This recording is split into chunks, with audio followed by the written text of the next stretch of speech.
Welcome to another video from Direct Processing Network. Today, we're going to be learning how to take a transaction on the brand new Clover Mini 3rd Gen.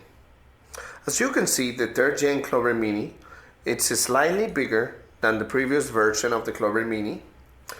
And you can compare it here to the Flex as well. So let's get started. Once you're ready to run your transaction, you're going to look for the Sell button. You're going to go ahead and put the amount that you want to charge on the machine. You're going to press the button that says Charge. If you have your system set up to take tips, the machine automatically is going to bring this screen so the client can leave you a tip.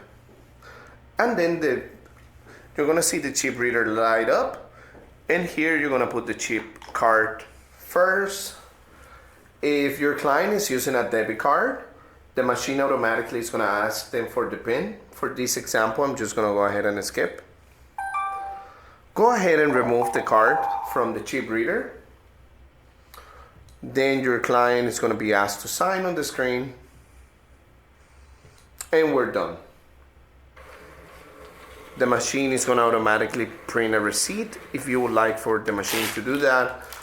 If you would not like to use paper and you'd rather send your customer the receipt in a digital way, such as a text message or an email, you can do that from here.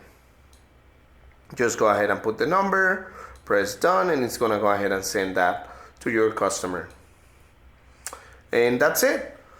If you would like to watch more videos like this, make sure to leave us a comment below, like this video, and subscribe to our channel. Thank you.